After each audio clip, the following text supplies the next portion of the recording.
Se a mulher, no momento de menstruação, de alguma forma tocar algo que aí está, esse algo fica descarregado. Não é bom, nem é mau. Não se pode criticar pelo facto disso acontecer. Isso faz parte da natureza da mulher, na sua capacidade de gerar vida, na sua capacidade de tomar vida em espírito e em potencial e, de alguma maneira, dar-lhe um corpo. Faz parte.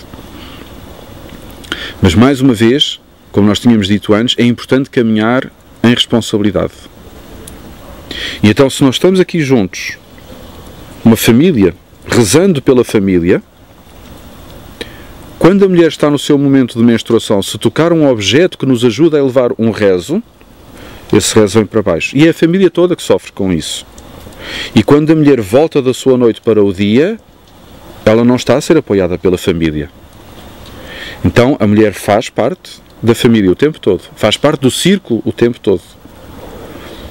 Mas quando a mulher está no seu momento de menstruação, deve ter responsabilidade de dizer, é a família toda que levanta um rezo e eu não vou prejudicar isso porque eu também sou desta família. Então, há um entendimento que é importante tê-lo. E é por isso que se fazem círculos de mulheres. Fazem círculos de mulheres, não tanto pela questão da instrução, porque isso o homem também tem que ter instrução. O que é ser um homem? Dentro de uma família. O que é a natureza do pai? O que é a natureza do homem? Tem que ter. Mas, de certa forma, há momentos em que a mulher quer celebrar o seu poder de mulher, quer celebrar o seu poder longe do homem. E então há círculos de mulheres. Há cerimónias que se fazem só, pelo menos, quando há 4 mulheres no seu momento de menstruação. Podem estar 10 ou 20 mulheres, mas pelo menos 4 no seu momento de menstruação têm que estar lá. E então temos uma cerimónia de mulheres. E é importante que as hajam. Por um lado, para que a mulher entenda o seu poder.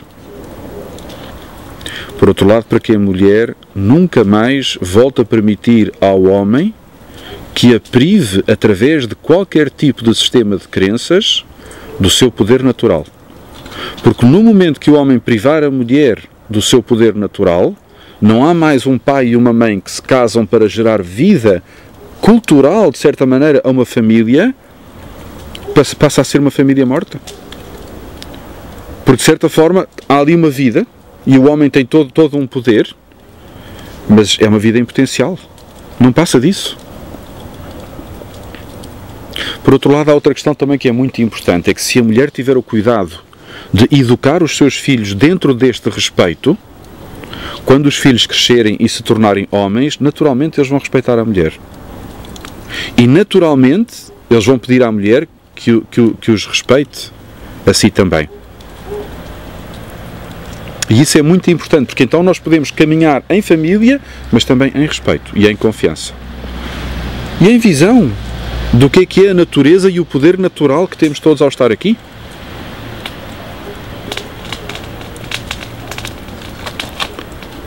Então há essa relação entre o pai e a mãe. Quase tudo o que se faz neste caminho tem a ver com isso. Inclusive, antes de alguém se expressar, o homem diz Ahô Grande Espírito e a mulher diz Ahá Grande Espírito.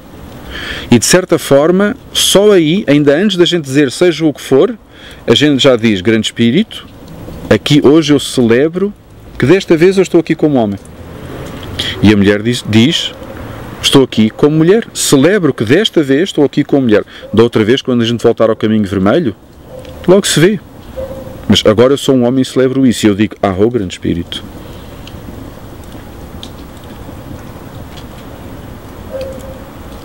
Quase tudo o que está no caminho celebra esse modelo do pai e da mãe, para que de certa forma tudo aquilo que queremos possa ganhar vida. Então o simples facto de estarmos aqui desta forma, um círculo receptivo a uma luz, de alguma forma já é um desses modelos de pai e mãe. Um pai, todos nós aqui a fazer de mãe, também eu, que sou homem, estou de alguma forma aqui receptivo a esta luz. Então essa coisa do pai e da mãe não tem muito a ver com o homem e com a mulher. É importante entender essa subtileza. É importante entender que estas coisas que acontecem, por vezes, tornam-se claras numa visão mais profunda, menos superficial. E como nós dissemos antes, na dúvida, cada um pode sempre ver por si. E depois voltar a um círculo e partilhar.